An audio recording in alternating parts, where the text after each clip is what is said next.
Right, what's happening, people? I'm very excited for the next hour of both of our lives. So I've got an absolute belter in store. I've got this handsome bastard over in front of me.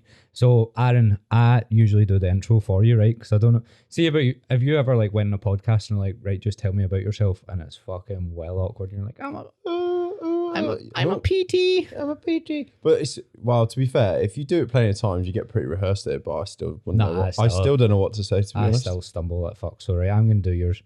Right. So in front of we have the world's biggest dick. Yeah, you could say that.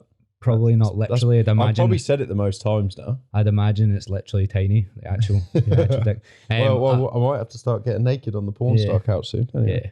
A former pretty good rugby player, a guy who, when he first started PTing, looked like Joe Wicks before Christ. Oh, mate, that barred it. Mate, I've been down a rabbit hole with your Instagram, by the way. Oh, mate, I went through do you know what? That was when I first started PTing, and for me, it was like a identity change. Everyone knew me as like the sort of rugby guy, especially where I was locally from. And I really wanted to change that. And and I obviously went with the most extreme way. I was like, I'm going to grow my hair out. But do you know what? It takes a bit of a consistency to do it, and goes like, you look terrible.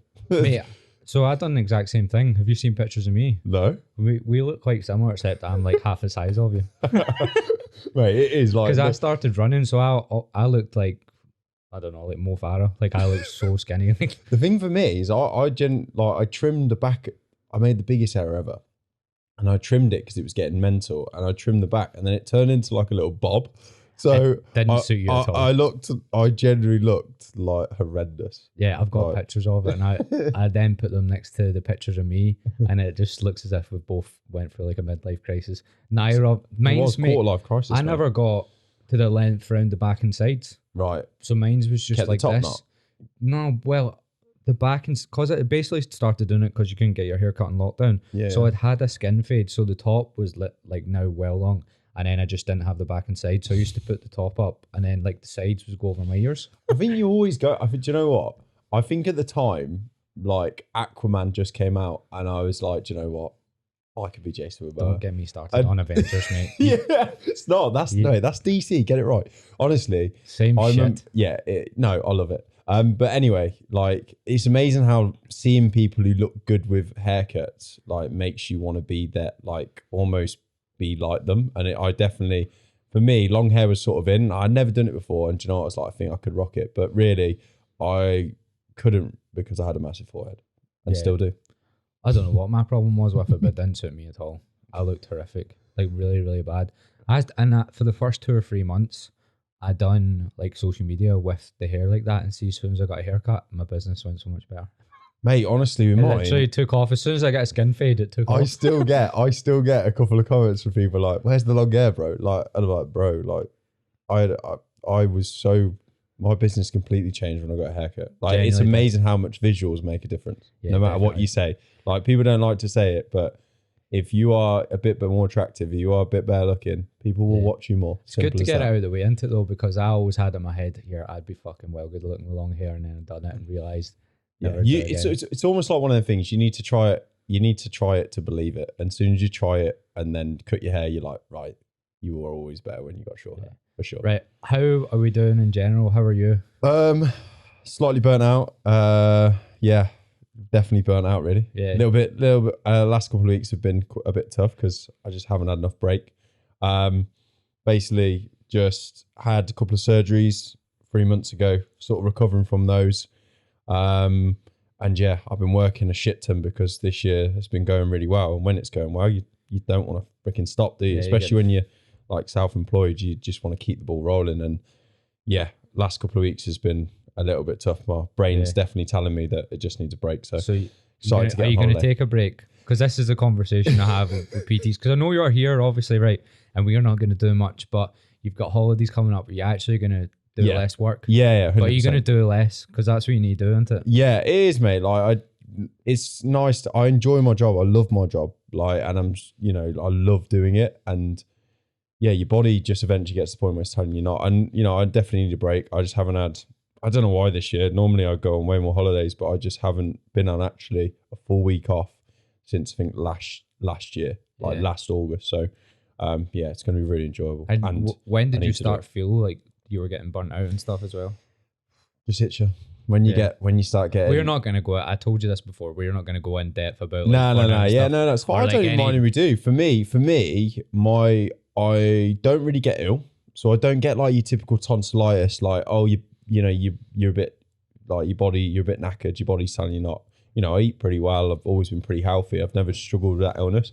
For me, it's when my brain tells me to stop. Like, and that's when the guy I'm the most chilled out guy ever. Like everyone would say, you're horizontal. Like nothing really bothers me.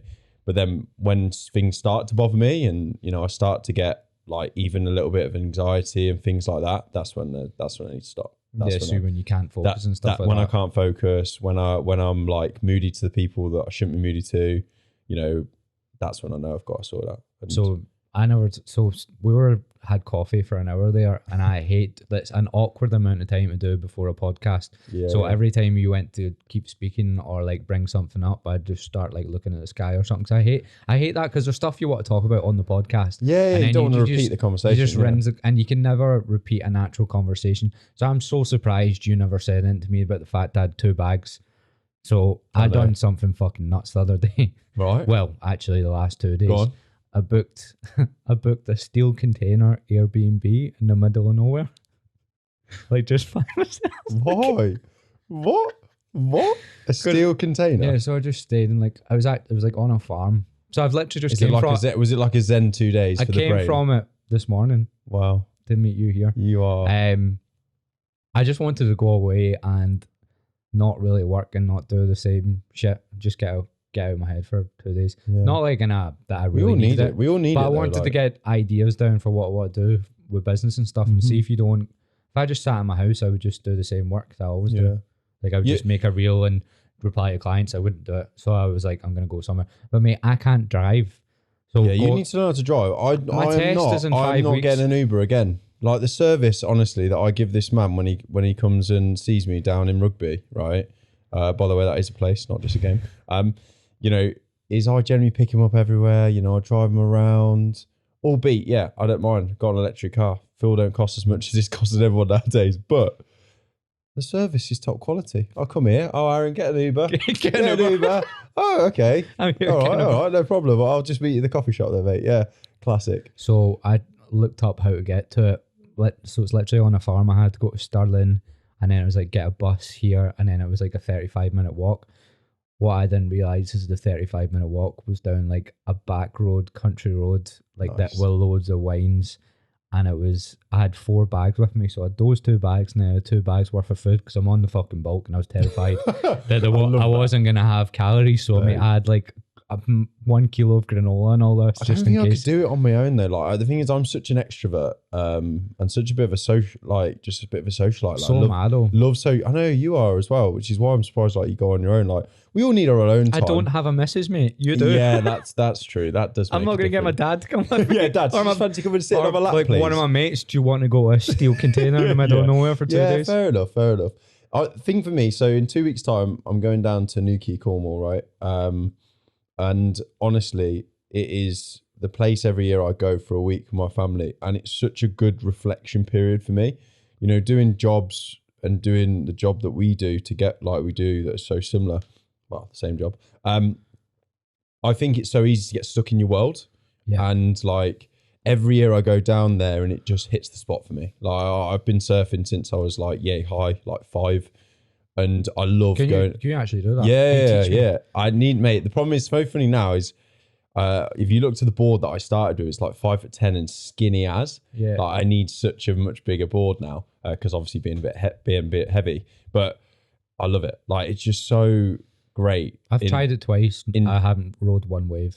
Yeah, mate. It's tough. Like it takes a lot of time to figure out. Like you need a lot of hours to get used to it. But once you do, you never lose it. Like that's what I would always say. And but anyway, like it's that week is just such a good reflection period for me because I'll look back and I'll go, I was here last year. Where was I last year?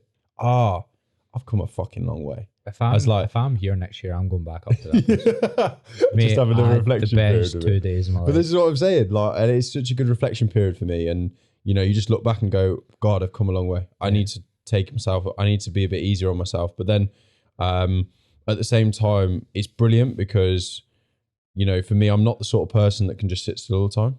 Going surfing, like doing something, sitting in the ocean is like my place of like meditation. Well, that's basically what happened yesterday, right? So yesterday, they left like a note in the steel container. So it's on a farm, and they were like, we've got a border collie called Max. If it follows you towards the road, I'm still cracking up with the fact you've gone on your own. Well, that's what I was saying about the country road, mate. So I was walking back this country road with 4 bags. Right. This woman, a truck went past me, and then this woman stopped, and she was like, you can't really be walking on this. Where are you going? And I'll take you.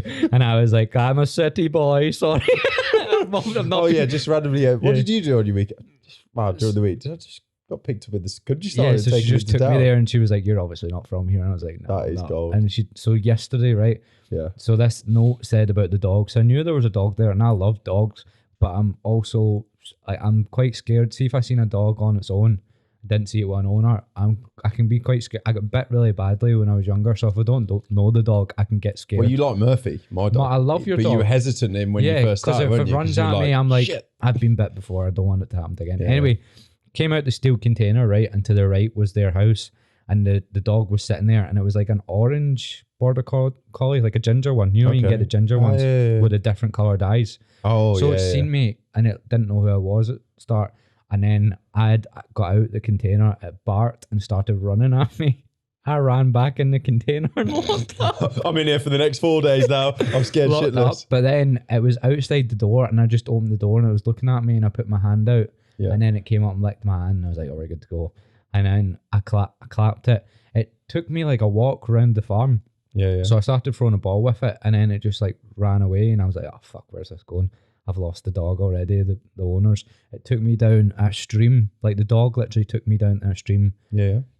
I went back and got its ball, and I threw a ball into the stream with the dog for like 2 hours. That was the best 2 hours I've had this year. Right. Anyone that knows me knows that I literally, you've seen me with Murphy, like you do love, like, I'll sit with a dog for literally hours. It's funny, isn't it, with you? Like, I feel like you're such a people person, as well as like you love animals and stuff. You just need to, maybe you need to get your own animal. When you settle down, you get your own dog or something. Well, I need to figure out if I'm gonna stay somewhere first. Yeah, that makes a big difference. I know what you're saying though, because I'm like, for me, wow. Your dog is amazing. This is why I knew I was getting a bit burnt out. Talking about that, it was because you fly kicked. Fly kicked your dog. Get the fuck away from me! No, but it. Genuinely, fuck. That's how you know you're getting worn out. That's how you know you're doing something too much, and you're not having enough downtimes. Because I like the poor dog. He'd come and give me comfort, and I love animals, right? And I'm like, get away from me. Yeah. And I'm like, and honestly, what have I done? This is the cutest dog you'll ever see. He is, honestly. He is the cutest dog ever, isn't he? Yeah. He's a Cocker Spaniel, black and tan. Mate. Cutest dog. And you can like fling him about. You can like get laminate flooring, right, and just literally like slide him up. Loves a belly and then rub. He just looks at you, runs back, and wants you to do it again. It's amazing. Mate, loves it. I could sit there all day just sliding your dog across the kitchen. He generally is brilliant. Right. So I've got a bit of an agenda with this podcast. We've got one more thing I want to touch on. Okay. Then I think you're like the best, like one of the best people to have for people that want to get better at PTing or just want to know, like, because I think what I've noticed is in the last like 2 or 3 months, I've got a lot of PTs following me, and a lot of them are actually listening to the podcast. Okay, cool. Especially if I get other PTs on. Does that make sense, doesn't it? PTs. Mate, you know me, I'm always keen to chat about that. So it makes sense, especially because I had Yusuf on last week, and he was right. He's really good with business. And systems and stuff. So a lot of PTs listen to that. But the last topic I want to talk about, and we stopped you talking about it at the coffee shop, was Andrew Tate. Let's fucking go. Let's talk about Andrew Tate. What are your initial thoughts about him? And then I'll tidy you up. I'll be honest. I just think he's a bit of a knob. Yeah. Like people, it's really. Is that just a soundbite? He's a knob. 100%. I just think he's a bit of, like, I don't know, like, just not my sort of person. Like, genuinely. I just think, no, it's not who I want to be. And like, I don't, like, I think he's misogynistic. Like, and that's not a snowflake statement. That's not like people saying, oh no, like you've said bitch or something. Oh, that's misogynistic. Like, that's not being offensive. That's generally, I just think that, like, what the message he gives for me is a shit one. Like, and he's just created a massive fucking Ponzi scheme. Yeah. He has literally created, albeit a smart one, so people are like, you gotta respect him, a Ponzi scheme. Like, if everyone created businesses, how Andrew Tate has created a business and, you know, got around social media, the world would not function. Like, because all he's going to rely on forever is just getting people into this false sense of security, or getting other people to keep getting people into his. And his courses are going to be wank. They're going to be nothing. But they're going to be based off nothing. Let's say you buy him Hustlers University. How old is he, by the way? I don't know. Like, how old is he? I don't know. He doesn't look. To be fair, would you say like 30 maybe? He's generally a kickboxing, kickboxing champion. Like, fair play. You know, he must know a lot in sport and stuff, and he's clearly committed hard to that stuff. Even with socials, like, we all like to be a bit polarizing sometimes, but there's for me, it's just like there's a difference between being polarizing and then there's like being a bit disrespectful. There's levels to it. There's a difference between being polarizing to get your point across, then profiting off of people's insecurities, which is all he's done. And what you have to realize about misogynistic about, like, for me, just like some of the statements he says about women is just like, I'm not sure it's giving the best message, even though I get it, because he's trying to appeal to that like young lad sort of be an alpha, be a dominant bloke, like be like almost like the women haters, aren't they? If you've ever been a guy, right, and you've been through a rough period, especially with women, like if you've ever had your heart broken or been broken up with, which most men by the time we get to 25, that's going to have happened to them. If you remember how that felt, that's what you have to remember with Andrew Tate, is if you remember how that felt, he is going to speak to you so much. Like, you're going to relate to his content just because it's going to validate how you feel. And those are the people he's getting, and that's his main moneymaker. That's what I think is so wrong about it, because when you get your heart broken by a girl, and girls do this with guys as well, by the way, is they then hate the full gender. Women do it. That's why I don't understand Boyd, all that shit. We do the same with girls. It's just because you've had your heart broken maybe multiple times, and he's getting you in that period. He's trying to, all his content is geared towards guys who are going through a fucking rough time. And he's getting you to spend a shit ton of money on something that is not going to help you and probably validate how you feel about women more, so make you hate women more. So what is he doing that's good for anything? Well, that's exactly it. Like, Andrew Tate, don't be a dick. Like, what do you know what I mean? Like, 100. Okay, like, at the end of the day, like, what he's doing is, for me, not bringing any good really into the world. Like, I just think he's going to make, sure, a lot of people are going, respect him making shit ton of money, but like, he's not helping anyone. Like, like I said, if everyone did that, the world would be a shit show. If everyone sold, you imagine if all the businesses in the world were based on over promising and like not really delivering. Like, in a couple of years time, I find it hard to believe how Hustlers University is going to continue on, because people are going to realize that you're not all of a sudden going to become Andrew Tate by just following some of his courses on crypto or on all these different things. Mate, like, I'd love to know what he's saying about crypto. I'd love to know. Mate, like, there's loads of things, and albeit it is smart, like, of how he structured it with getting other people to sell his course. Because if you don't know, he's getting us to talk about him right now. Like, so he's obviously intelligent that way, but it doesn't mean that his values are actually like wanting to get people in a better place. No, it means that he wants Andrew Tate to make more money in the short term. Everything is about, if you don't realize already, everything is about him. It's not about trying to help you out. It's not about trying to get you in a better place. It's generally just about. And a lot of people that he's going to get buying from him won't remember a guy called Ty Lopez, but this is the Ty Lopez of just now. He's just slightly more polarizing. Content's a bit different now, so he's not doing ads. He's on TikTok, like short so form. It's all short form. Have you seen a lot of it? It's like, I understand a lot more about social media in like the last 3 months, because I've been doing loads of research on it, especially the short form stuff. You've seen a lot of the clips will have like a video game underneath it. Do you know why that is? No. That's just so you watch the video game. Right. to keep you engaged. So Okay. say if like a car spinning around and stuff, Yeah. that's just to get you to be like one other thing that's like a second of difference. You Yeah, might watch just that stealing longer. your attention. Just that algorithm. That's all it is. It's all bollocks, mate. Yeah, because that's the, you know, like the way his strategy works for people who don't know, because I researched it, when I see shit and he constantly pops up on my page, I was like, why the fuck is this happening? And it's all because he basically offers people that join the Hustlers University can be, I forgot the actual name for it, of where they... How much is it? Do you know? Yeah, I think it's $49 to join. A month? Yeah, a month. That's it, $49 a month. And what happens is, if you join, you can then be an affiliate. You can then be an affiliate, which he gives you content for, to then edit and make your own TikTok page and then post. So is the pyramid scheme as well? Yeah, and then exactly. It's very similar to a pyramid scheme. And then every time that person gets a sale, obviously he gets, but they get 50% of the first month. So he gets $25, you get $25. All is good, but he gets more money. I fucking hate it, Aaron. How disgusting is it? But he then gets more money because the chances are that person might stay on. If they do the course, they're going to stay on like maybe 3 months. You haven't said much, Dave. You Hustlers and a university. You're staying very quiet there. yeah. Dave's saying, I didn't even know that. Dave's just going through his top knot phase like us now.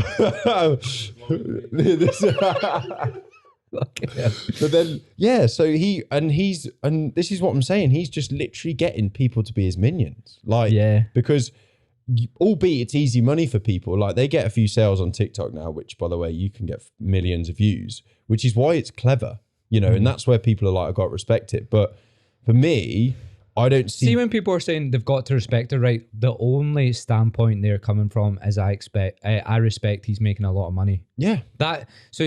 Like a lot of people have said, like you were saying, Sean Fitness, who we are good friends with, was saying I respect it from like he's been polarizing. Yeah. And it's a good business model that way. It's a good short-term business model, but he's being polarizing and ripping people off and like giving them zero value. Actually, he's playing into their insecurities and making those insecurities worse.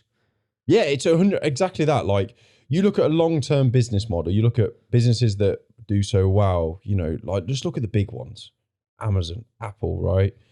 Apple are one of the best businesses in the world because their products are the best. Steve Jobs was a genius with, and they built the best product and they marketed it well. They sold it well, but it was all down to the product being the best. You get an iPhone, do you ever feel mugged off?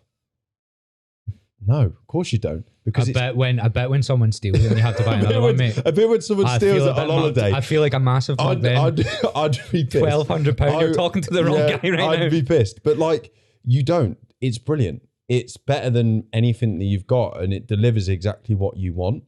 So when you join a university that's worth, $50 and expecting you're going to become a millionaire or you're going to now be much richer or you're now going to be much more successful, you're getting mugged off, mate, because it's not true. Unfortunately, that's just not how it works. I wish you could get into like, especially like males from like maybe like even like 17 to like 22. You can read all the self-help stuff in the world, but it's not applicable to your life. And we've all went through the trap of like, I think once you read like 3 or 4 self-help books, please stop. Please stop right there. You've learned what all of them are basically going to say.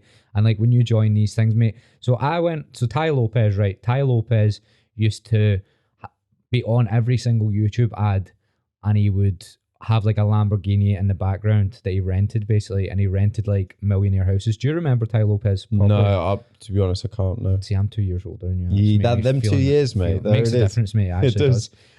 So you would like do these YouTube ads. So he'd rent a fucking like mansion, then he would rent a Lamborghini.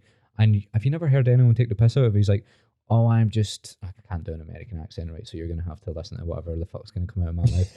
Mate, I'm terrible at accents. I'm still trying to master the Glaswegian. The Glaswegian. The Glaswegian. I can't do it. I'm just terrible. Like he would be like, so I'm just sitting in my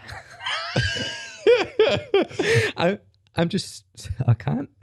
I'm just Anyway, I'm just gonna do. Mate, is that American? Just gonna do the Scottish version. Yeah, right? just go Scottish. So he'd be like, I'm sitting in my house with my Lamborghini in my background. He's like, I read a book every single day, and then he'd have like all of these books, and he was like, had this big story about how he's sleeping in a caravan. He had like 10 quid to his name, and then he started reading a book every day, and then he built all this business model and stuff, and how you can do it too.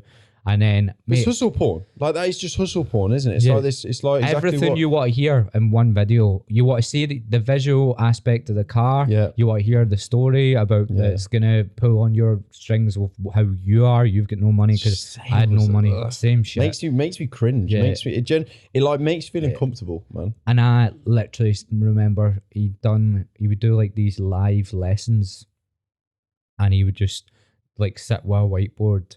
And I remember I went on it one time, so it's just an hour free webinar. Yeah. But he's obviously trying to sell you the course or whatever. I remember sitting with a notepad. Yeah. And the full hour, I learned not one thing. Like he's using all these big words that meant absolutely nothing. Like none of them. There was not one applicable thing he said that full hour. And then he was like, "Right, here's the course. It's $1,000 or whatever." And I was like, "Oh my god, that was what I just wasted an hour of my time." Yeah. And then see, since then I've seen through all of this from like day one. Do you know what I mean? Mate, you do. Like I just don't see what you can get out of a lot of these courses. That once you do, work in the industry we work in, you can spot these shit from a mile off, and it's like all the business gurus. And if it smells like bullshit, it really is. Like because they're just like you said, we call them gurus, don't we? They're like they're trying to make out that they know something that you don't. Like they don't, by the way. That's the reason they're the way they sell, the way they do things. They're always trying to make you feel that the key to it all is what they know. You're missing out on that key, and quite frankly, in my opinion, it's not that at all. I think if you want to really have something good in any industry, this is like and I relatively don't know everything. Of course, I don't, which is why I'm not a fucking guru trying to sell you a course of £500 or whatever, or getting you on a free course. I'm 27. I can't drive, mate. I'm not telling you what to do with your life. Like, exactly that. But I think you figure if you work, admirably, you try hard at the right things, you will figure this own shit out, what works and what doesn't. And then you actually develop your own style as well, rather than being just a carbon copy of what some guy's trying to sell you because it worked, or the fact that he didn't make enough money doing that. He's now trying to sell you more on top of that to make a course. Yeah. That happens a lot. Why does if let's say Andrew Tate and his little Hustlers University, if he's that freaking wealthy, why is he trying to mug you off? Why is he trying to get everyone to come into his Hustlers University? He's got enough money, right? Yeah. He's got enough skills to make it different ways. Why does he have to use that way? I always say that about people. So see if someone is teaching you, if you're a PT and you're about to go on with someone that's telling you that they can make you at like 6 figures in a year for coaching, right? Yeah.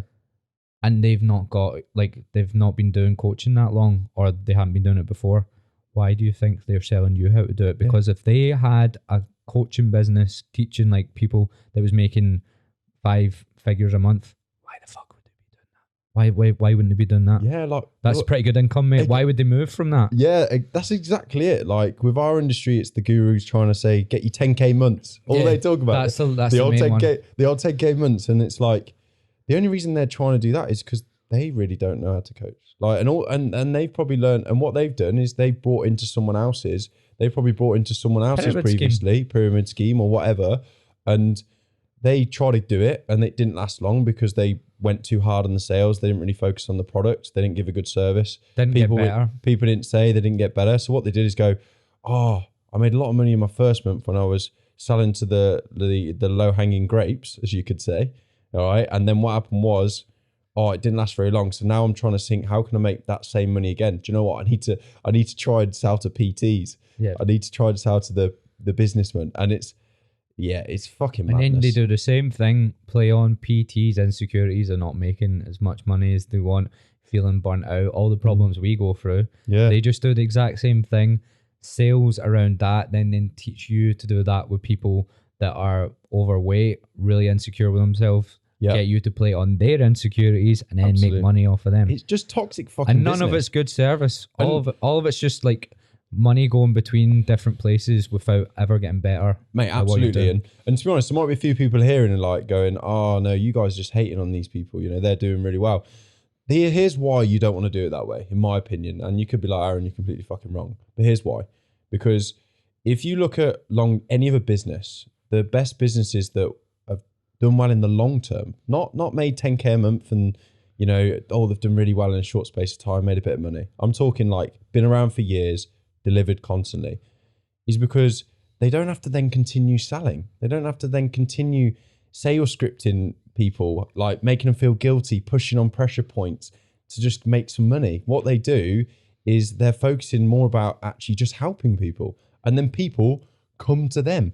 They have a high retention of clients. They have a high retention of getting referrals, and they don't have to keep reintroducing or building new pyramid schemes to keep making more money. Yes, they actually get, you know, they look after themselves because we've all got to eat to a certain point, but they don't feel like they're just cheating people to get into their system. And at the end of the day, they're actually trying to help people and delivering, in my opinion. Right, rant over, is it? Done. We're Fucking done. hate them, Finished. honestly. Can't deal with it. So I'd love to get to know more about your actual story getting into PT. So obviously we're good mates, but when it's difficult to do a podcast with someone you know quite well, because like a lot of like first podcasts, it will just turn into like getting to know someone better. Yeah. But obviously you don't want to do that with someone that you already know quite well. But there's stuff that I genuinely don't know about when you first started. Like when I went back and watched quite a lot of your old videos. Mate, That was hilarious. It was how great. bad are they? So entertaining. Mine's will be worse, but so entertaining with it. I literally couldn't talk. My vocabulary was terrible. Seeing like your first, because you were teaching in a school before, just like a teaching assistant. Yeah, like I basically got an apprenticeship out of school in the same school. So I finished sixth form. Were you there. shit in school? Mate, horrendous. Like, what? I say horrendous. I wasn't horrendous. I was a C grade student. I said like, this before. I was the pretty smartest, average. I was the smartest kid in the class until I got to 10, and then I must have fell over or something. Mate, I was never the smartest Something kid. happened to I me. was always behind. Well good at maths until I got to 10. I was a late bloomer. Like, genuinely, started getting pubes when I was like year 9. Like, I was a really late bloomer, right? And I think it took me, you know, people develop at different levels. And basically, yeah, I was never that good at school. Like a lot of people just didn't find it interesting. Why am I learning this? Like, what do I do? And, you know, I'm not the sort of person now that goes, school's a waste of time, because it isn't at all. It's a built standardized system to help the majority. And I'm unfortunately not the fucking majority.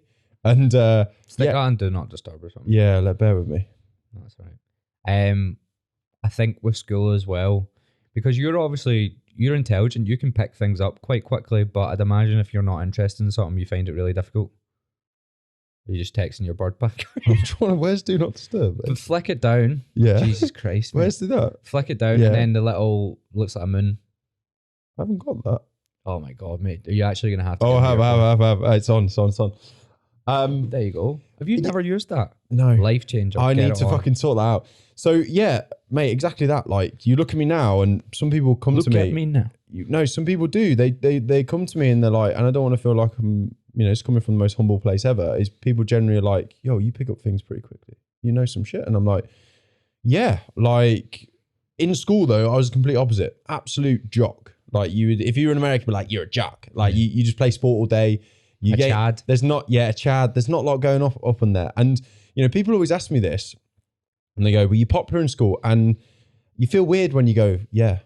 Like genuinely, like I was 14, 15, 16. I was drinking every week, more than I even do now. I was out every house party. If I didn't have a house party, I would go and walk around town, and we'd be, you know, texting people going, "Where is there one?" You know, genuinely, I was always out, and it almost like burnt me out. By the time I got into sixth form, I was disinterested. And what happened was I stopped playing rugby when I was 14. Basically, was, like I said, late bloomer. Was kind of a bit behind physically. Obviously, a very physical game. You know, I had the skills, but I was just a bit behind. So I stopped playing and lost the love. What for do you it. mean? because you hit puberty late. Yeah. I was, it's a physical game, big and strong. And I was playing a year up at the time, and because my team folded and I just didn't want to play, I just didn't feel like I was up to scratch. And so what I did was stop playing, and I hit gym hard. Like, played golf. I played golf, but I hit gym really hard, like 5 times a week, learning. That was my experience. That's where I kept learning, innovating, watching YouTubers like Steve Cook. He was the OG, mate, back in the day. Honestly, love that bloke. But yeah, and I learned from there. And then again, I was going out partying every weekend while gymming and getting bigger and stronger. And it then got to the point where I was like, do you know what? I might try to get back into rugby. Like, I think I could be good. I was a different person. I went from being 5'5", maybe 5'4". Yeah, You're small. Yes, skinny guy. But small as well. Yeah, not tall. I've been 5'11" since I was 15. Yeah, see, well, with that So beard, I was mate, tall. with that beard, you look like you got pubes when you were 2 as well. So this is what I'm saying. For me, it was the opposite. And I then grew to about 80, 90 kilos, and I was about 6 foot. And we were the complete opposite. And I was also 15 stone when I was 15. Exactly. But I was always a slim kid. I always struggled putting on weight. So that's why I was the constant bulker till I was about 23. Like, constantly just kept eating more and training hard. And so, yeah, it got to the point that I then started playing rugby again, different player. And it went the completely opposite way, from the guy that wasn't quick enough or strong enough to now the guy that's quicker and stronger than everyone, because I just trained so hard and I actually got my pubes. And that was when I then committed hard to rugby. So I just was playing a lot. I was playing, for my county. At 18, I got to the Midlands. I then played for England. I got selected for England on there. Had a few tough injuries. It was big setbacks, big character building things. Didn't get, I was like in an academy sort of thing when I was 18, but had a lot of injuries that set me back. What was like the highest level you played at? So England under 18s was pretty mad. Like, some of the people that I played with play in the Premiership to this day. But some of the academy people that I played against, if we looked at some of my under 18 highlights on YouTube, they're on there, mate. Hilarious. You would see a lot of people with England caps like playing against me. Or like even. Did you feel at the same level as them at the time? 100%. Like, I'm now. My mates always say to me like, "Oh, there's a rugby game on." I'm like, "What is there?" I'm like, "What are you talking about?" And it's amazing. People are like, "How do you not like rugby like that?" And I was like, I don't put them on a pedestal like you do. They're just normal people to me because I was there. We're equals.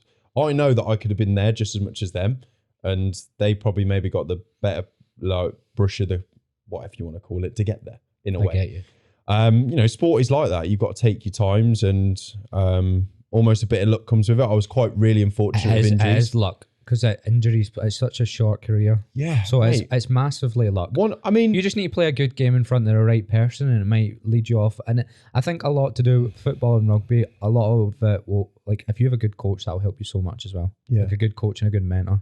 Surely that plays a difference. To be honest, if I had the same mindset now and maybe as educated as I'm probably now, I would have probably made it, just because my mindset would have been different.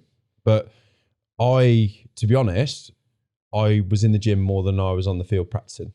And that was the problem, because I massively probably overtrained, to get where I did. Because the physical part adapted my game, took me to that level.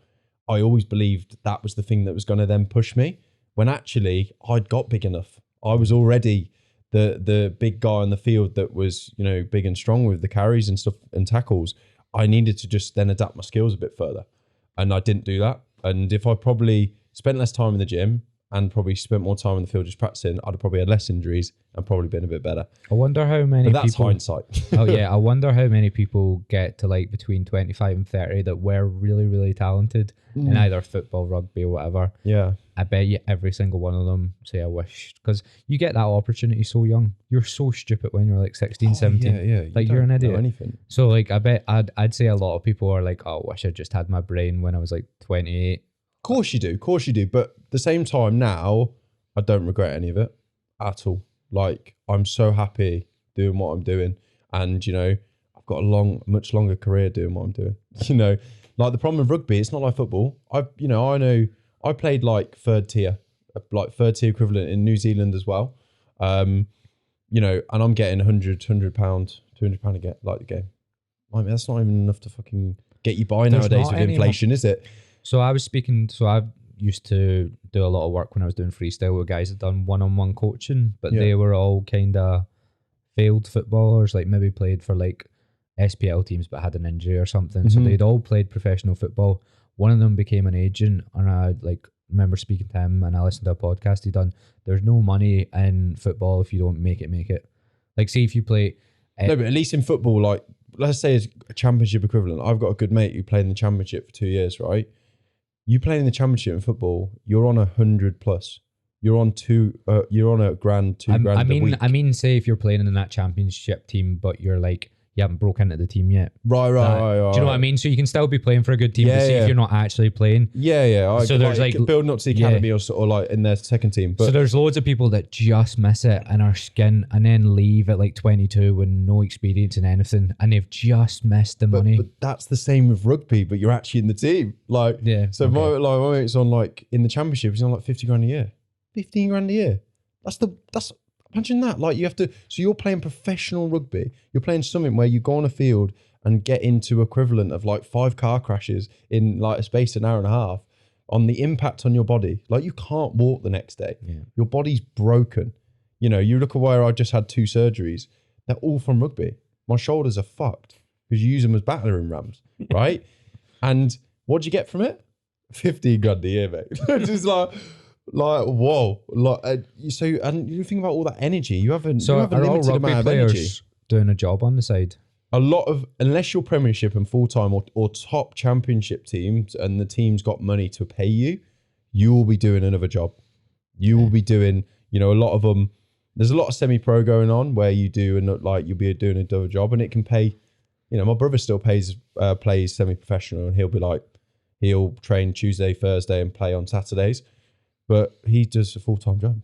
Yeah, madness. And like it's crazy. Like, and I think so many people, you know, because I had my epiphany moment in sort of when I was 21. I was living out in Portugal playing full-time. I just literally went out there because my mate got in contact with me. He was like, "Do you want to come and play some full-time rugby?" I was never more unhappy, believe it or not, because it was very, very boring where I was. Like I had not a lot of friends around me. It's where I very much learned that, you know, life's about the people around you. No matter how good the setting, mate. No matter how good the fucking beach is, like you got to have some good friends there. Otherwise, it's shit. Yeah. You will be bored and you will be lonely. But I think a lot of people, you know, will come to that like same epiphany that I did, because that's what happened. I was literally like, I'm actually done with rugby. Like I'm losing the love for it. I'm never gonna make it. Right? Let's work on something different. And that's when I started PTing. And I think a lot of people will do that. You know, a couple of my mates are now getting to that, but they're 26, like 27. And I'm like, fuck. Like that's later on. And to be honest, you're still very young. You can still put your hand to something. You can still work harder. But I'm glad now, looking at myself, that I started young. And so that's when the PT journey sort of started. Well, I started PTing at 25. Yeah. I was quite late. That's what I mean. You were late, weren't you? 25 is quite late. Yeah.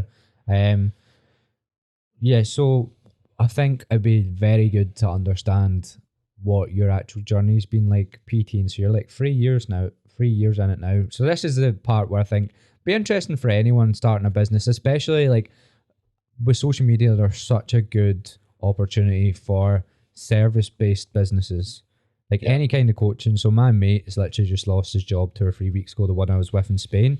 Okay. And he's gonna start, so he has a Instagram called Learn to Freestyle. So like freestyle football, everyone that listens to this has probably heard me talk about what I used to do before, doing like jobs at events, and then we would do like workshops in primary schools and teach kids how to do it. Yeah. But so he's already got like a big following from like YouTube as well. So he's got like 200 tutorials on YouTube. He's got an Instagram and stuff. He's done like little courses to help people how to learn freestyle. So it's so niche, because when I tried to learn it, I was literally just watch people do a trick on YouTube and then try copy it. So he's going to go into coaching freestyle a bit like the way we do online PTing, which is actually a good, it's a good thing. Absolutely. Because he was going to go do, so when he left his job, he was like, oh fuck, I'm going to try to release another product or something. And then I've just been talking to him loads, and he was like, someone's just asked me for 5 hours of coaching over Zoom. And I was like, mate, there's your fucking sign. Like that, if someone's asked you for that, so and you're much not opportunity. If you've not even offered that as a service and someone's asked you for it, there might be something there. So he's going to go into coaching that. Yeah. But with yourself, how did the first year of your PTing look like? Okay, so like I started literally I started my business on I know this because I opened up my business account February the 10th of February 2020. But you were posting on 2019. socials way before But I was that. posting on social. I started posting on socials in May time 2019. I knew, do you know what? I just knew it was something to do. You know, I was like, I love this and I could be good at it, you know, because I just thought like I've had so much experience that most people haven't. Like, and you'll get to learn if you haven't already that experience is the key before anything. If you want to develop specific knowledge that gets you well paid in this world, you need to get experience. Don't care what qualification you've got. I mean, the PT qualification means fuck all. Everyone's got it. Every man and his dog. And yeah, I just started, and you know, PT qualifications. I read Gary Vee's book. Crush it. PT qualifications as easy as getting your vaccines. It literally is that easy. And yeah, I read Gary Vee's book because that's what happened in Which one I've read? Crush It. I read. So I read a few others. you know, that's when again in Portugal, because I was so bored, I picked up a book for the first time ever, and it would change my life. It genuinely did. Like my brother was an avid reader before, and my brother's massively helped me. By the way, he's my older brother, and you know, he brought me The World's Fittest Book by Ross Edgley. You know, always start, and the saying goes, you know, always start reading about the things you love until you love reading. And that generally happened for me. I read this book and I was like, this is great. Amazing. I never knew this before. Before, my mum was making me read Horrid Henry in the bed and I was like, fuck off, mum, I'm done yet. Like, I hated it. Yeah. It just didn't seem valuable to me. But read about something you enjoy and you want to learn about, it's like crack. And so I literally started reading that, and then I moved on to some others. I went back just to see my family for a week, and I was like, "You got any more books for me, Dan?" And he gave me some more books, and he gave me Gary Vee, Crush It, and you know, obviously about content. And I was like, "Let's do it." You know, just start. I've always been consistent at things. I knew I had to do that because I was, you know, I'd already trained for 7 years, and I'd already seen great results in my own body. I knew that it was about consistency. I knew that already, and I knew. With sport, it was about turning up. Simple as that. You know, people always ask for the secret. The secret's consistency, no matter what you do. That's why when, like we talked about previously in the podcast, with people trying to give you all these sales tactics and stuff, like, or trying to fucking mug you off, it's consistency. They're all short-term solutions. They're all short-term solutions to the long-term problem. The long-term problem is be consistent and keep fighting it. And so, yeah, I then started my page, like I said, in 2019. I didn't want to start my personal. I hate that when people start their personal page and just switch it up sometimes. I've done that. Well, no, but just because I think some people, like, I wanted to start from zero. I wanted to start from zero and see. And don't get me wrong, I still like. Mate, I had 12,000 followers from freestyle. Yeah, I remember you said you deleted them all. I deleted like 10,000. Yeah, because if they're not engaged, if they don't want to follow you, but for fitness. It was fucking everything else up anyway, because when you've got 12,000 followers and nobody cares, it doesn't show it to anyone. Yeah, but that's what I'm saying. It doesn't show it to anyone. And, you know, it's no good getting followers or subscribers or whatever you're doing if the people aren't actually press that button for you. Yeah. If they just feel like they're not there for you. They're not there for that reason. So I wanted to start from zero, and that's like what I did. It took me over a year to get to 1,000. Over a year to get to 1,000 followers. Just think about that. And a lot if you go watch his videos, you will understand. And they are honking. And my posts were terrible. Like usual, start focusing on the wrong things, like getting a little bit of edits, putting images there. Like, it doesn't matter. Yeah, the Canva little documents and the little you were doing that where it was like why choose weights over something else, but it was in big writing over the top. And you were like on the bottom on top of my like my videos and stuff, and like. You know, you see other people do it, and you try and you maybe you're trying it. I wouldn't say imitate, but you do. You think that works, let's go that. But they're doing themselves. That's what makes them do so well. And I was happy with what I started though. Like, I look at it now, it's cringy, but I won't delete them. Do you know why? I've not deleted anything. I won't delete them because for anyone who wants to start, go check them out. Because if you look at my videos now and you go, oh, he's got something good. And you need to look back at them videos and go, I didn't before.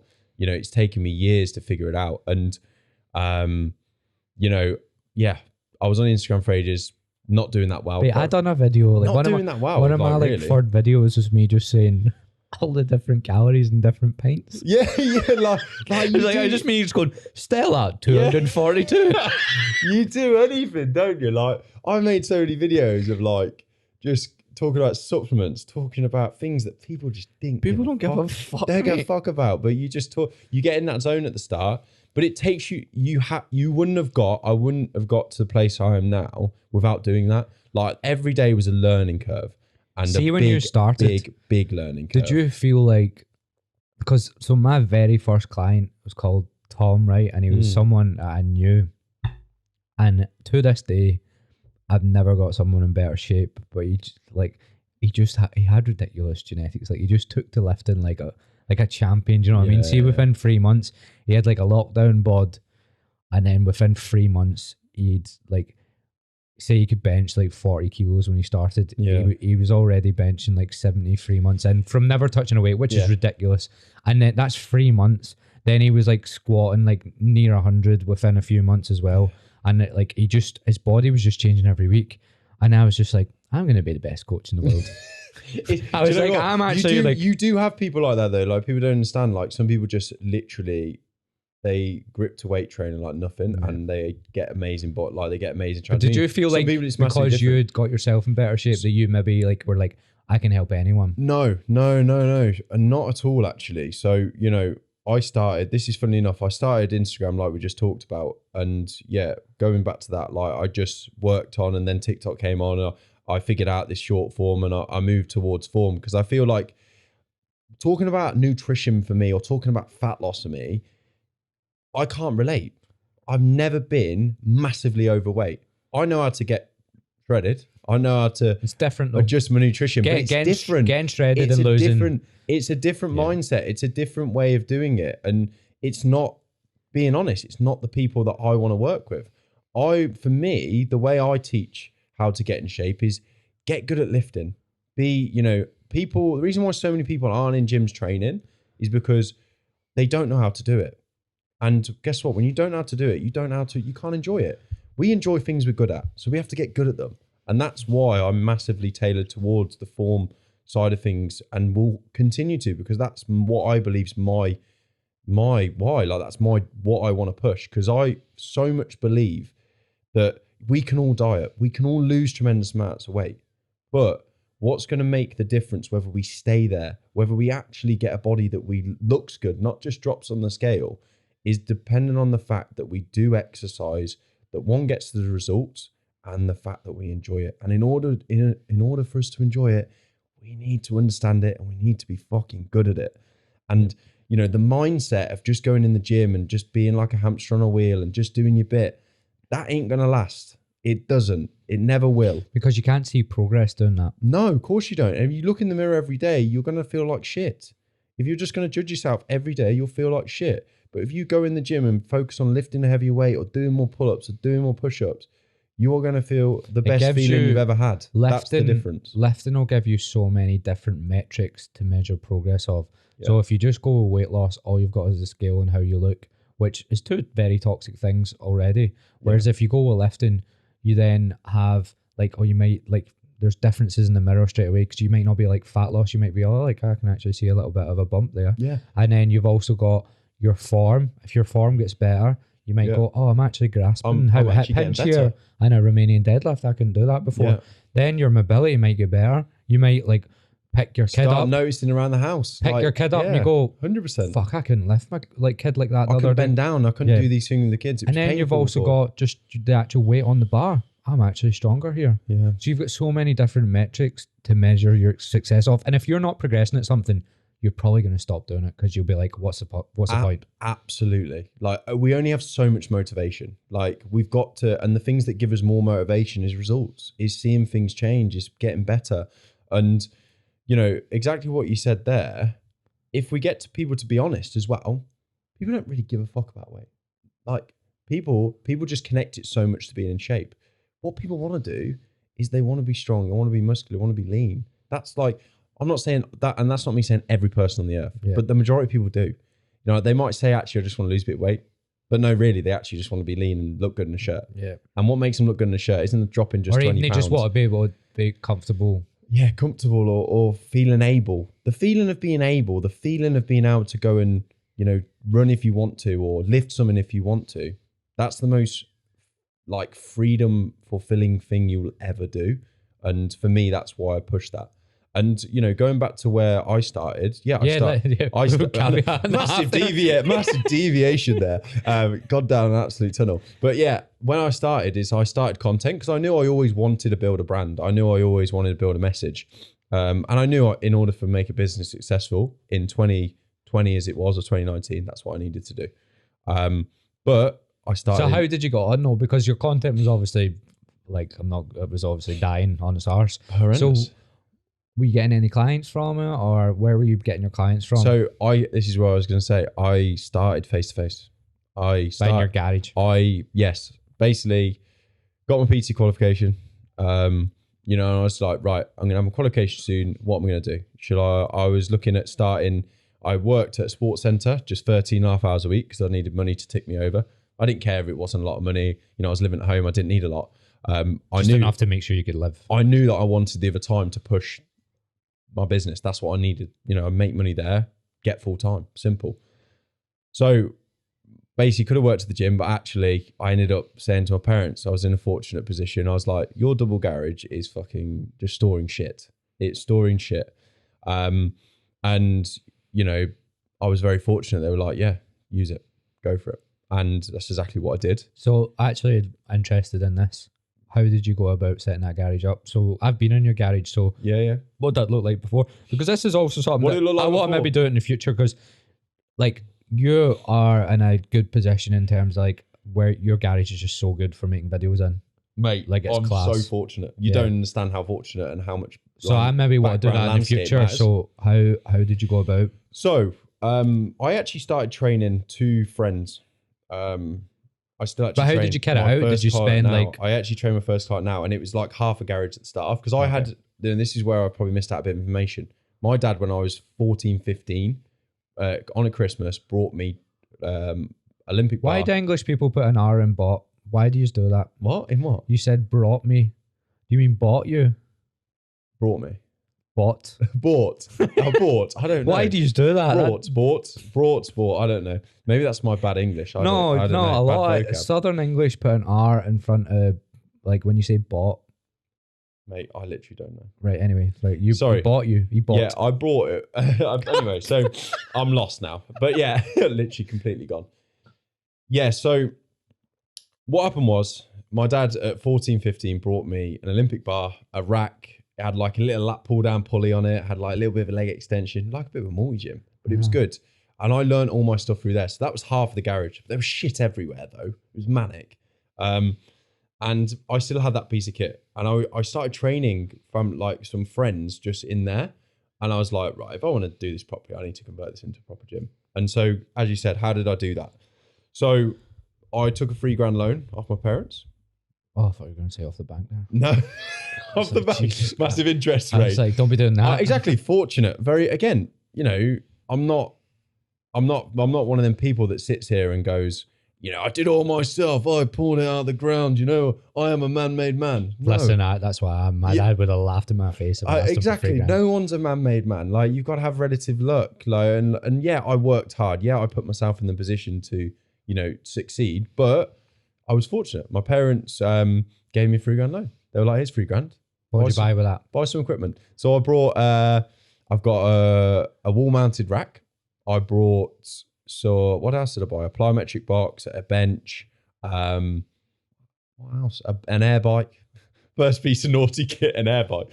Most of my clients are like, why have you brought this, you psychopath? But I really enjoyed it. Yeah, so brought that. That was literally it. You just kitted out. Also, dumbbells, a 30, like 5 kilo to 30 kilo dumbbell rack as well. Funnily enough, got it as a bargain, like £600. Now they're like 1,200, like it's ridiculous. But anyway, so brought all that and got it spray painted white. Took everything out. Still got a big fridge in there. Still got a massive toolbox because it's quite useful to have a toolbox in there. Bit of character. But anyway, so I brought that and that's where I started.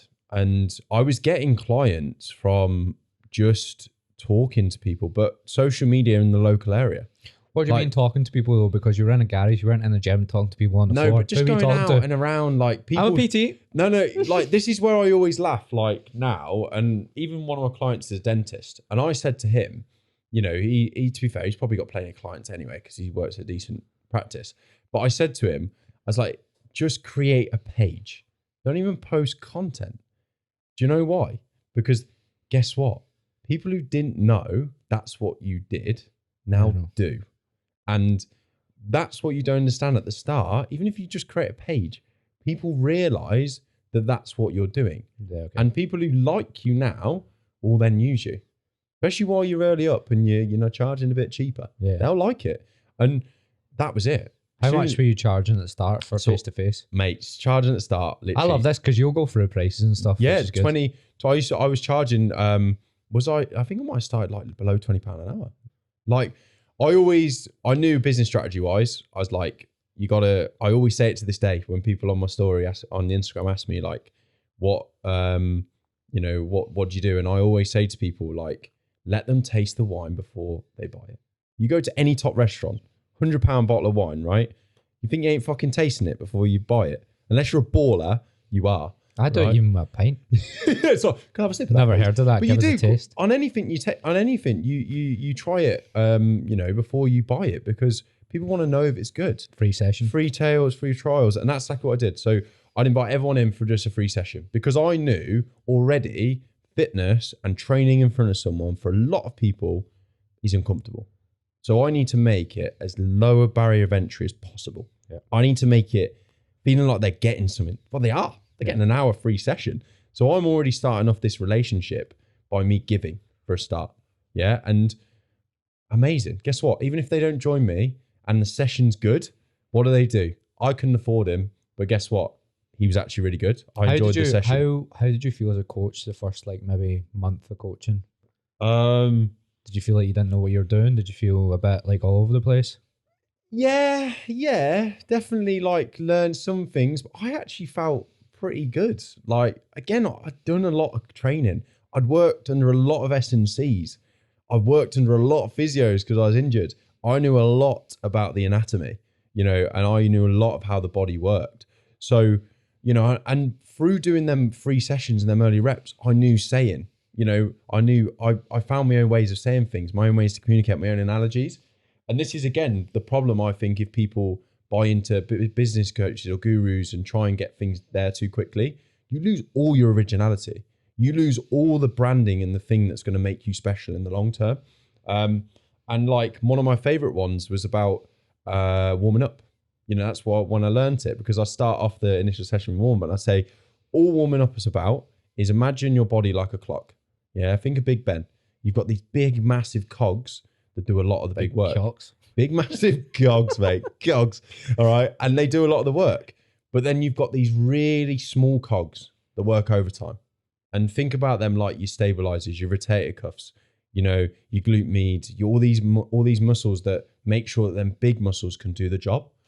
And I wouldn't have come up with that saying unless I had to think hard about how I can best put it towards people. And that's what I would do in my initial session. When I spoke to you, when you started your face-to-face stuff, that's exactly what I said. And what I would do in the initial session would just show them how to warm up, quick warm up, and we'd go through all the main lifts, similar to what I do now. That's like in my form guide online. Because I knew as well by showing them the basic lifts, one, I could show them how I could give them value. I could give them a quick cue change, and guess what? They'd be like, this is good. I think if you're any good at PTing, see within teaching someone one compound move and just like if you taught them how to hip hinge and you say one thing that gets them to understand it, I think they're sold straight away. That's an epiphany moment. That's all you need. Exactly that. And so I knew that if I showed them that, if they take away one or two things, they'll come back. They'll come exactly. And I knew exactly like that was the way it would work. And I figured that out over time. And I just took them through it. And honestly, mate, it delivered nearly off every time. When people didn't come back, I don't think, do you know what? To this day, I'm trying to think if anyone didn't. I've had one that didn't come back. I think I had one in like 2 or 3 years. Yeah, her times were really awkward. She was like 2 week different shifts, so it had to be different times all the time. Just about. And only people didn't turn up when it started getting a bit more expensive. And this is what happened. Going on to the story, so free sessions, and I was getting people in for block of 10, £200, right? Yeah. Within 3 months, or within the summer of when I started and got my gym open, I paid my mum and dad about the £3,000 already. Unreal. Like, went hard at it, and was very, very lucky because that was during COVID times. But guess what? During COVID, what was I doing? I went out onto the field. I'd take my gym kit with me in my car, and I'd go and train people on the field. Were you doing illegal one-on-ones? What? Illegal one-on-ones? No, they were in the middle of the field. You're allowed. I actually stuck to the law. My mum's she wouldn't have let me. Oh, really? She I'd have broke the law. I'm a bit rogue, mate. I don't care. I've done a few one-on-ones in the house. Yeah, I like pushing the boundary. It doesn't bother me, but my mum was like, no, you're not doing it. And she was like, obviously wary because it was in my mum and dad's house. So yeah, and like I just kept moving away. And when I got too busy, guess what I did? Up my prices and just built up. And if people were loyal customers, I would give them a 10% lower rate on the block and stuff like that. But this is what I'm saying with work for me. It all started with the best intentions. All I ever wanted to do was do good for the person and do good for the client. And as I said, even from the start with a free session, I'm doing them a solid. You've done a lot of stuff right, but you probably done it differently from a lot of other people, because people are, when you start PTing, it's so overwhelming. You're like, I need to make money sort of thing. So it can be very 100%. Easy to be like, right, I need to start making money ASAP. And that makes you do desperate decisions. A bit like when your client wants to drop their calories way quicker, to lose more weight quicker. It's just a desperation to make money or lose weight. But that's all what you done well. What were like the biggest mistakes you made? Like just do social media then, because I think you actually done face-to-face very well, because what else can you do? You can't just learn everything on the spot there and then. No. That was your learning process, but you definitely made mistakes with social media. But again, you were learning as you went. What would you say the biggest mistakes were?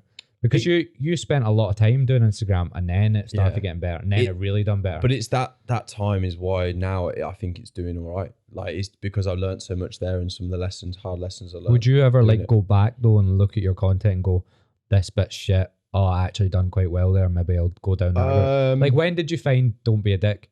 Okay, so let's talk about it. So this would be interesting, because this is your niche. So a lot of coaches are making the same, like, even though it's better than, like, the information can be a bit better, a lot of coaches are pushing the same shit, like the same 100%. Video regurgitated over and over and over again. Yeah. And that can be bad for that sometimes as well. But you've found your own little form thing with a niche called Don't Be a Dick. I also, when I look back, I seen that you'd actually done Don't Be a Dick in like 5 different versions, like with different fonts. And like it maybe started a bit differently. But now it's always the same. Yeah, but so basically, if you go what you first said about the errors. So the errors I made when it came to content at the start was I was not actually, talking about what people wanted to know about. I was talking about what I thought people wanted to know about. And that's where a lot of people get into. They see other people's topics, or they see what other people are talking about, and they're like, people must want to know about that. But what you actually need to understand is, what do people want to understand? And again, this is where the face-to-face massively helped me. I was talking about things in my content that I'd not really had a problem with face-to-face. And yet I wasn't talking about the problems that I faced face-to-face and I actually was solving. And so what I suddenly figured out was I had a summer in Nuki. This is where I've just passed 1,000. And this is when TikTok just started. And at the start, I was like, like most people are, just fucking dancers, fuck off, stupid app. Like most people, man, when something new comes along, we tend to put a barrier up at the start, don't we? When something's different at the start, I got in before. But as you ease in, you're actually like, this is fucking good. This could work. And so what happened was, I was sitting in my garage I think it was September or October, sitting in my garage, and I was like, right, how could I actually create and this is where I thought about delving into form. And I was like, how could I create something that's snappy, gets people's attention? Because I knew short form, I was like, you need to get people's attention. That's the key. Learning about hooks and so on. And I was like, right, deadlifting's hard. Let's talk about the deadlift. And I was like, don't be a dick with your deadlift. I was like, shit. I was like, let's go. Let's try that. Did you just come up with Don't Be a Dick in your head? funnily, Did you write it down, or when was the moment you were like, so don't be a dick? I genuinely think of a saying. I was standing in front of the camera and I just went, don't be a dick with your deadlift. Like, that works. That's got a ring to it. And it has got a ring. With deadlift, it's got a ring. And people who say, like, I'm not the first to ever say that. That's don't be a dick's a well-known saying. People have got on banners everywhere. So subconsciously, I've seen it somewhere, right? I know that Gymshark now have got it on there. They used to have it on the wall in their main headquarters saying, don't be a dick and wash your plates. Right. So the sayings have been around, but I must have had it like somewhere subconsciously seen it. And it came up in that moment for me. And I was like, wow, let's do it. So I did a video, literally, I can remember it in a thing. Don't be a dick with deadlift. I then literally was just explaining the form. Feet hip width, push your bum to the back of the room, feel it in the hamstrings, control the bar down, repeat it the same way up, right? And funnily enough, I was stupid and I finished it with don't be a dick with your deadlift as well. So it's like 2 bits and it went for like 500,000 views. And I was like, this is something. This really is something. You know, and then it died down for a bit. So I did a few, got to like 58K on TikTok. And you know what? So did you play it, but with the, you know, I said there was like 5 different themes of doing it. Did you, did you start playing about with them? This is what happened. I then started, don't be a bitch. Don't be a cunt. Don't be a swat. Don't be a cunt. Because I thought, you know, I was like, I need to always rhyme that word with don't be a cock with your Cossack squat. Like, do you know what I mean? I used to do some stupid shit, man. Like, I know. Tell me that again. What was that? Don't be a cock with your Cossack squat. Like, I used to do so many stupid things. And I would sit there, mate. Like, what you done? Honestly, I would sit there and be absolutely amazed with what I would come up with. And this is what I'm saying. I look like a twat. I've dramatically failed so hard. But it's wow, now I figured out what worked. And so for that year, after that period, for a good few months, I was stood still. I was in limbo. I didn't get a lot of growth. Videos weren't really hitting. After the deadlift video? After a couple of Don't Be a Dicks. And do you know what? I just went, I need to go back to what I was doing. I've so much looked for a new thing all the time. I've deviated exactly what was good. And I think and that's when it then kicked off again. I focused on actually not doing another title. I focused on just making sure the videos were smoother. My communication was better. My demonstration was better. Sharper, more simple. Sharper, changing angles, zooming in and out, you know, all these little bits, and delivering really good information and good cues that I was learning from training people in pace. Because at this point, I was still doing a lot of face-to-face, 4 or 5 sessions a day during the week, right? And that's when it then boomed with it. And my online coaching built gradually as I was doing that. And so, yeah, that's when I then just stuck with the Don't Be a Dick, and it's stuck ever since. And, you know, I think so many people fall to that same habit of thinking, as soon as something hits that little bit of a low, that trough, you know, they completely go and do something different. Just stick with it. Like, genuinely just stick with it. Get better at what you know. What you know, like keep doubling and down also, I think what's working. A lot of, especially I see a lot of coaches now, it's just like nutrition and repeating the same sort of thing. Yeah. Whereas weightlifting, teaching people cues while lifting is something that a lot of PTs can't really do. So that's what sets you apart.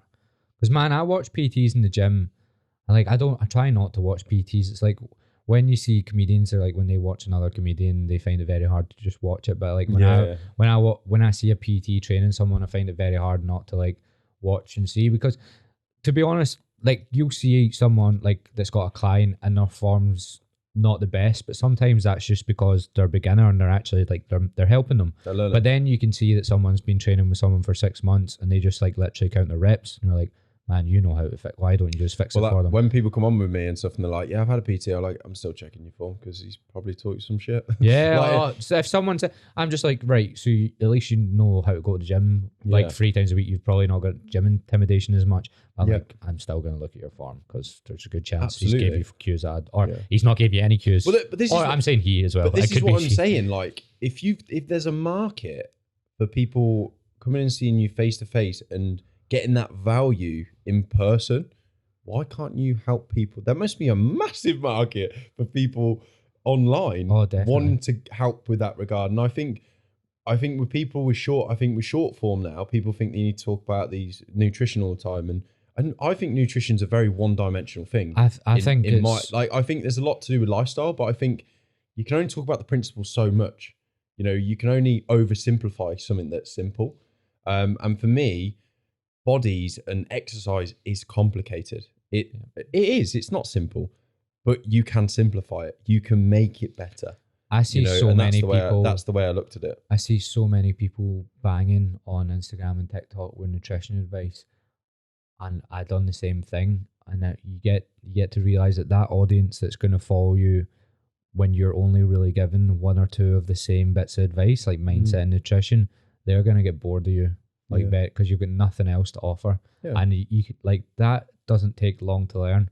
So after like 2 months, they're just, so I see everyone else like doing what I done, because mine's done that and then just stagnated because I didn't have anything else to offer. So you need to keep getting a new sort of, like, you need to keep building on other branches to fitness, because if you just talk about nutrition, I think you're going to die on your arse pretty quickly, even if you get a load of followers. Yeah, 100%. That's what I think. For me, like, you can't like, and people talk about the difference between an online coach and a personal trainer and so on and so forth. But for me, like, if you're a personal trainer, you're not why are you talking about nutrition all the time? Like, it's a big part of it, don't get me wrong. But like, if you can't do the fundamental of teaching them how to train, you're not a personal trainer. What are they paying you for? I've tried to explain this to people before, right? So like my online coaching, and I've explained this to you before, very much tried to take what you get face to face, and you can't do the same as face to face, but at least give them as much as I can online with like form reviews and like helping them with form. That's exactly how I do it. Because if you just become this person that's just helping them with food and stuff, that's not your job as much. Like, because you can do all of that in between. Like, that doesn't take up as much time. Do you know what I mean? To help people with nutrition. Sometimes people just need a message to go, the scale's up, this is why. That doesn't take a lot of time. Yeah. Then it's not a lot of skill to tell them that. You're basically just like an unqualified therapist when you're doing stuff like that. Literally. You literally are an unqualified therapist. And I also think that for me, I think exercise is a great place to start. Do you know how hard it is to diet when you're not exercising and doing other activity and not do it obsessively as well? It's really, really, really hard. And I think for a lot of people, start exercising first, because it's almost that bit of like giving to your body. It's that investment to make you want to then invest in the rest. Build some confidence as well. Build some confidence. Build self-esteem in order to then change your diet. I think to get people to change something like diet without then training or adding that fulfillment or that confidence or that ability to yourself, you're literally you're on a shelf life. And I try to explain this as well.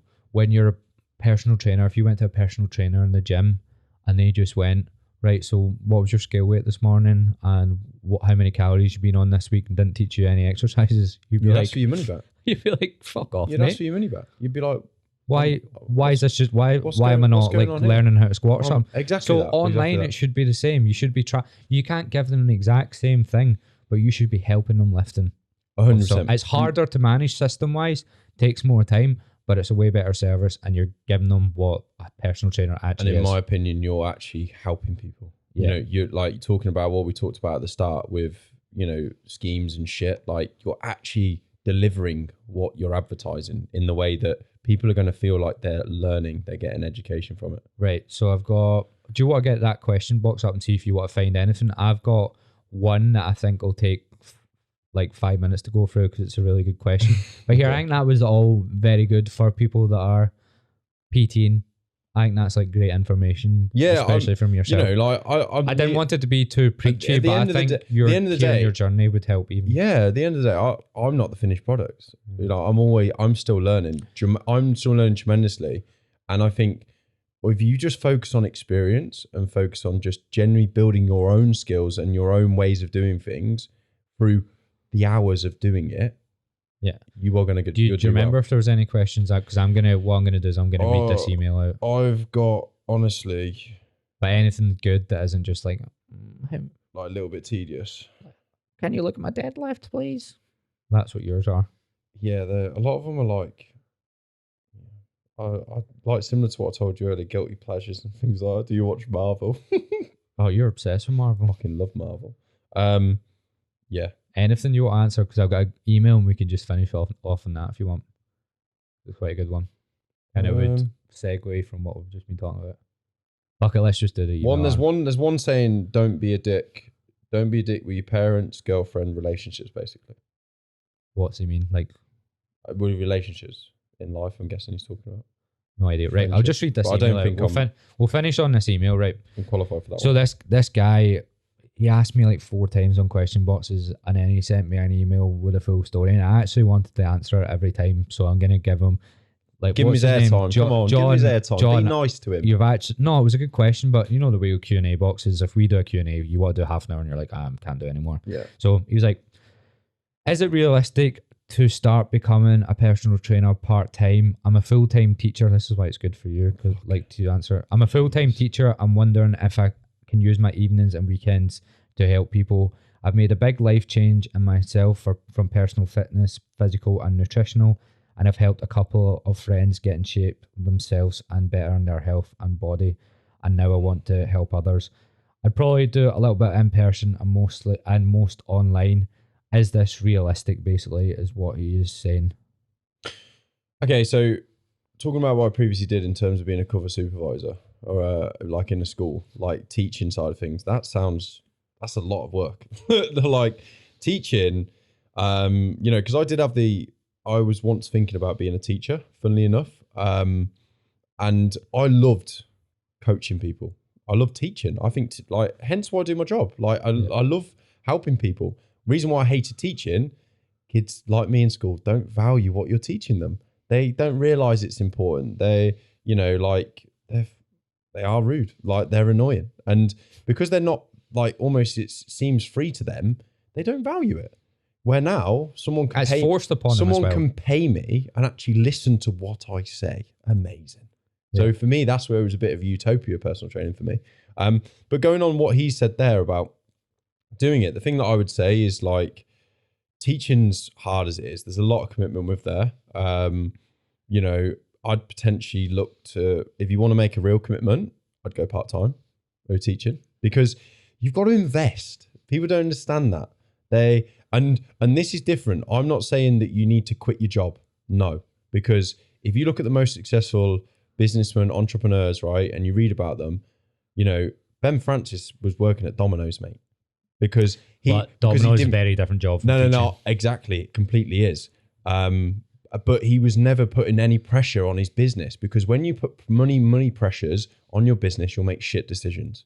Okay, because you're not thinking about the product, you're not thinking about the people, you're thinking about your back pocket or you're thinking about your pocket. And that means then you make money hungry decisions, which could lead you down a bit of a shit state. But what I would say to someone like him is you go part-time, maybe try and just get a few less hours at teaching. If you're doing 5 days a week, you've got a stressful job like that, the chances of trying to then do more work and doing what you need to do could be very difficult. So I would say probably invest in the fact that you're going to go part-time, take a little bit less money if you can, and put all that energy into personal training. Yeah, I think if you look at just logistics as well, if you're part-time, realistically, if you don't have a studio, you're going to have to pay gym rent. So say you're only available to work 5-10 hours a week. With the gym on top of your teaching, you're basically going to pay for, you're not going to earn any extra money. You might actually lose money trying to coach people in person. That's just it. Because if you first month you might not get any clients, you might lose money. Second month you might get one or two. Yeah, but that's the investment you have to take. Yeah, but that's what I mean. So it's are you willing? Because then you don't have, if you're full-time teaching, you don't really have the time to try get clients. So see if you can maybe get some friends. I would do that. See if you can get some people train them at a cheaper rate, learn a bit more, and then decide if you like it as well. Yeah. And then that's when I would start making the decision of, do you want to maybe go part-time there? Because if you do full-time teacher... And to be fair, right, probably going against maybe what I just said in terms of going part-time, that's maybe what you need to do once you figure out it's what you want to do, and going on what you've said now, which is correct, is start training people for free. Start training your friends. I remember when I first started out, one of my mates just broke up with his girlfriend. And the best time to train. Genuinely. And he trained before in school, right? And he's got good genetics. He was getting in the gym and he would change quickly. And that's exactly what happened. I trained him for literally 6 weeks, for free.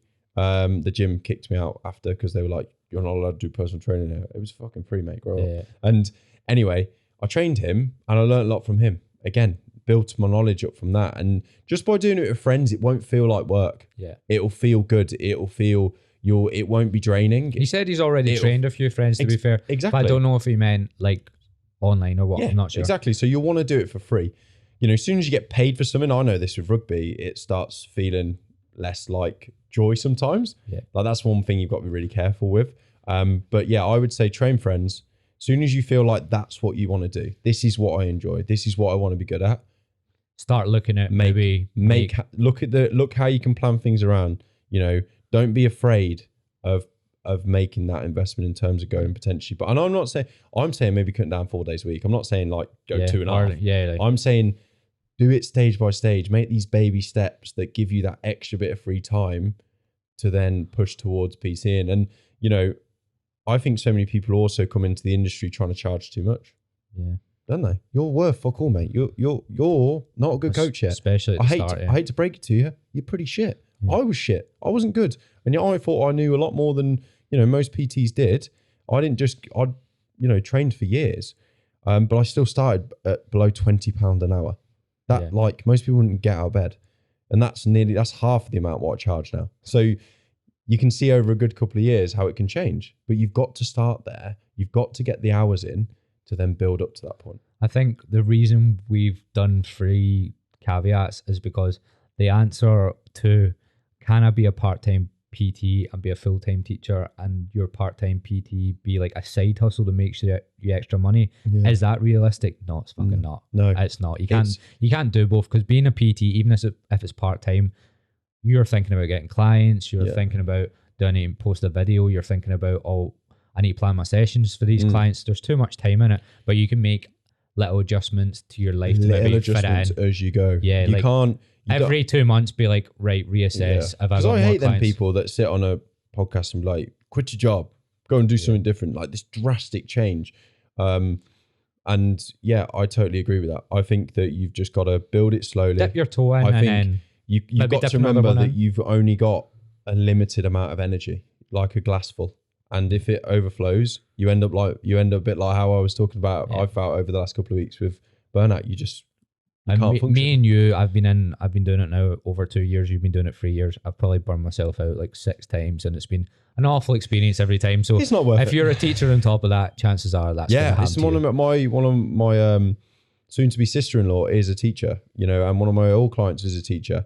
And honestly, mate, it's the hours you've got to do. You don't get paid for a lot of them, and it's stressful. Kids are draining. They're so energetic. They need attention non-stop, mate. It's mental. Yeah, and so they have a lot of holidays, but like, and to be fair, it's something you could do in your holidays. But yeah, again, good luck to you. His name's John. Good luck to you. If you need a hand, give me a message. I will. Johnny boy, I've got back to him before, so I'm gonna send this podcast to him and give him the timestamp so he doesn't listen to us rambling about Andrew Tate for half an hour. Mate, honestly, right. I think we're going to wrap up there, mate. I've fucking loved this conversation. Hey, it's been actually really nice. It's been actually really nice. Where can people find you? Because you started a YouTube channel. You're wanting to get out of the short form game. So where can they find you? Yeah, you can find me on Instagram, aaronmartin.fit. You can find me on TikTok, aaronmartin.fit. But I would really love it if you went and subscribed to my YouTube, as it's something I'm trying to push a bit more this year. Definitely going to be posting regularly on it. But yeah, same on there, just Aaron Martin Fit on there. Because basically I want to start giving people a bit more information. Short form's going so short that like you can't get anything. You can't get anything hedgeways, otherwise no one's going to see it. So I actually want to start explaining people more of the details. My first video is on squat depth, so if you want to learn how to increase that and improve ankle mobility and how to get form right, then you're lucky as well, by the way, because next week I'm starting a new part of the podcast where at the start somebody has to get, whoever's on has to get me a present. You're the last one. I got an Uber here. That's your present. Right. Catch you after. Thank you very much, mate. It's been a pleasure. You're welcome. Thank you.